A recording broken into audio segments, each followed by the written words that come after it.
The Reclamations, the Fall of the Tribunal and the Rise of the New Temple by Thara of Rihat. An account of changes in the Dunmer religion following the end of the Tribunal. The destruction of Vivek city and the subsequent eruption of Red Mountain in 4E5 was not just a crisis in terms of the physical destruction it caused. It also cut deeply into the ancient religious beliefs of the Dunmer. The fall of the Ministry of Truth was the last straw in the tottering support for the temple's worship of Almalexia, Sothasil, and Vivek. With all three of the tribunes now widely believed dead or disappeared, what had been a simmering schism within the ranks of the temple priesthood burst into the open. While outsiders may never know the full tale of this internal struggle, when the smoke cleared a few years later, the former dissident priests were in full control of the temple's hierarchy, with tribunal loyalists either purged or recanted.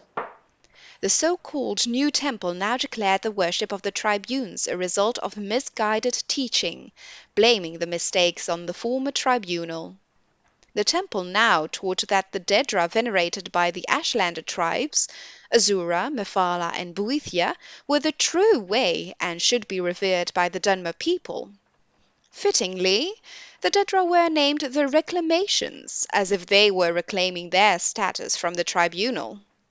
In an elegant compromise, no doubt intended to reconcile the large majority of the temple priesthood, who were neither dissidents nor fanatic tribunal loyalists, Almalexia, Sothasil, and Vivek were relegated to the status of saints, a traditional way to venerate the most honored Dunmer ancestors. This apparently satisfied enough of the existing priesthood that the new temple was able to maintain at least a semblance of outward continuity. The rise of the new temple almost completely vindicated the previously persecuted Ashlanders, who had continued to worship the three Dedra throughout the tribunal's rule. The Ashlanders are now lauded as the keepers of the old ways and having true vision. It is now quite common for many of the Dunmer people to make the arduous pilgrimages into the ash wastes to seek the counsel of the wise women. These women have supposedly opened the eyes of those who they claim were blinded by the tribunal, and directly connect the eruption of the Red Mountain and the Argonian invasion to the anger of the three Dedra.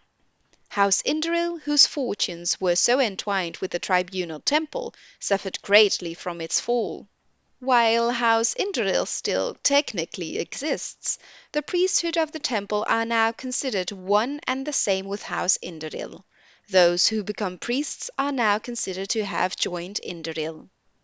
The political power of the Indril has thus passed entirely into the hands of the temple, although members of the old House Indril are still overrepresented in the priesthood. The rise of the new temple has a number of parallels with the rise of House Redoran, each filled to the vacuum of power resulting from the crisis of Red Year. How durable these new arrangements will prove, religious and political, remains to be seen. The span of 2 centuries is quite brief in the long history of the ancient Dunmer people.